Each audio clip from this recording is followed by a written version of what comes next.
Assalamualaikum warahmatullahi wabarakatuh. Perkenalkan, nama saya Nur Aziz Handika, biasa disapa Aziz, dari Departemen Teknik Sipil, Fakultas Teknik Universitas Indonesia.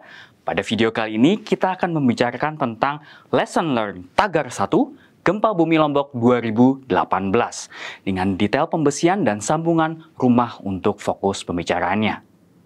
Sebagai permulaan, berikut adalah outline daripada diskusi kita hari ini, didahului dengan pendahuluan, lesson learned, diikuti rekomendasi, dan diakhiri oleh penutup. Terkait dengan pendahuluan, mari kita mulai dari lokasi survei yang kita lakukan. Gempa Bumi Lombok yang terjadi pada Agustus tahun 2018, kita melakukan observasi visual, survei, dan inspeksi gedung fasilitas umum pasca gempa Lombok di perjalanan dari Mataram menuju Kabupaten Lombok Utara, serta di Kabupaten Lombok Utaranya, Nusa Tenggara Barat. Kami dari Laboratorium Struktur dan Material DTS FTUI beranggotakan Bapak Josia Irwan Rastandi, Bapak Bastian Oktobangkit Sentosa, dan saya sendiri Nur Aziz Handika. Banyak pelajaran yang diperoleh dari sisi teknik sipil dan struktur tentunya.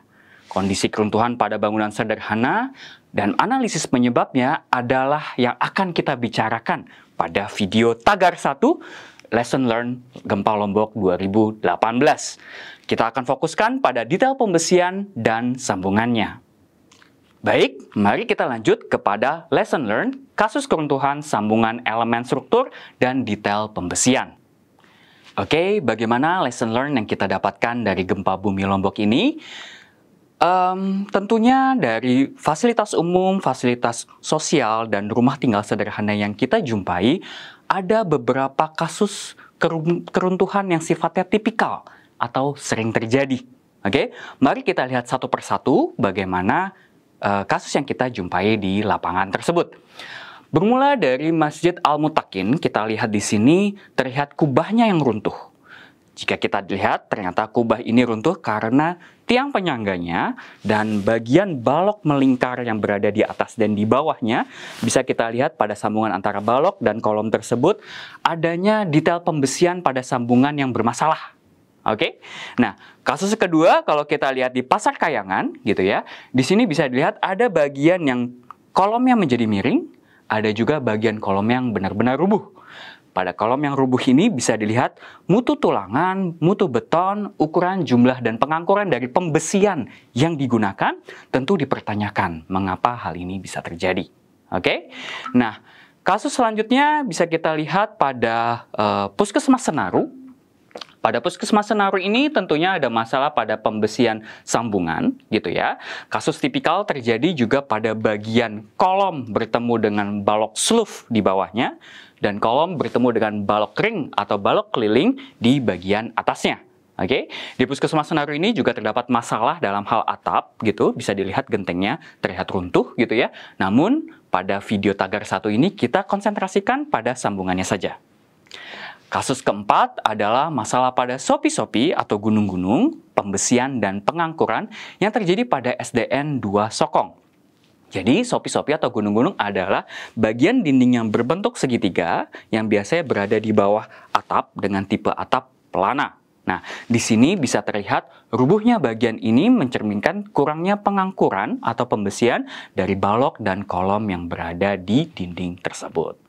Oke, nah mari selanjutnya kita melihat kasus pada SMP Negeri 3 Bayan. Oke, pada kasus SMP Negeri 3 Bayan bisa kita jumpai di sini adalah adanya dinding yang rubuh, teman-teman. Bagaimana dinding ini rubuh? Jadi bisa kita lihat ini SMP Negeri 3 Bayan, salah satu gedungnya yaitu ruang guru gitu ya. Di situ bisa terlihat ada dua dinding yang berhadapan, yang di atasnya terdapat bagian yang segitiga atau sopi-sopi tadi namanya gitu ya. Di sini keduanya rubuh dan apa yang dilihat? Bisa terlihat di sini bahwa sambungan dari kolom tegak dan dinding batanya itu terlepas. Berarti ada masalah pada pengangkurannya gitu. Nah, pada poin kedua bisa kita lihat jarak pembesian atau jarak sengkang lebih tepatnya pada kolom maupun pada balok melintangnya dirasa kurang mencukupi. Dan yang terakhir tentunya pada masalah sopi-sopi yang terlihat di sini ikut rubuh atau hancur.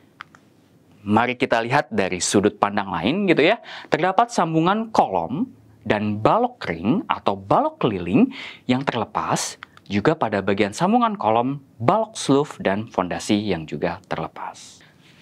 Dari kondisi terakhir, kalau kita lihat sama gitu ya, di bagian dinding yang berhadapan dengan dinding tadi, terdapat kolom dengan dinding pengakuran yang juga terlepas.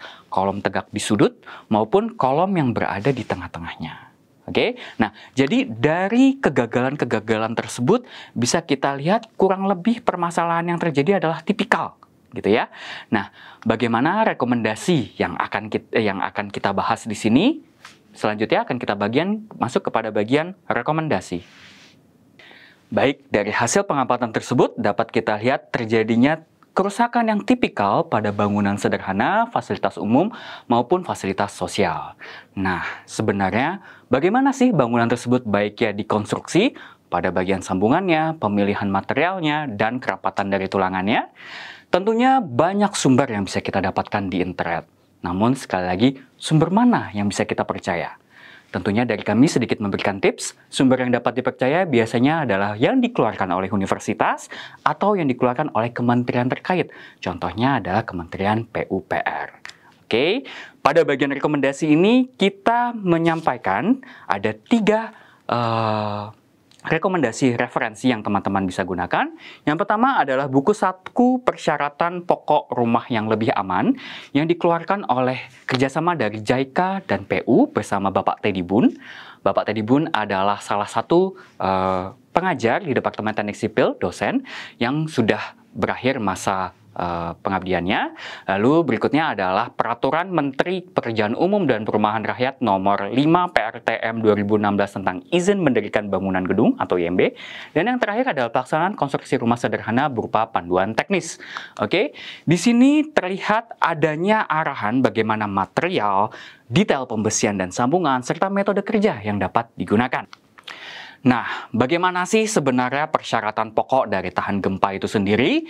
Di samping kiri bisa Bapak-Bapak lihat sendiri bagaimana kuda-kuda kayu, ikatan angin dan sebagainya dikonstruksi, dan persyaratan pokok tahan gempa itu terdapat 4 poin yang utama.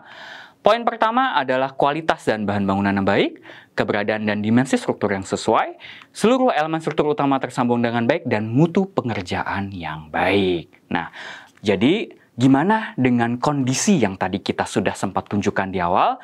Mari kita lihat kembali foto-foto yang tadi sudah kami tunjukkan sebelumnya.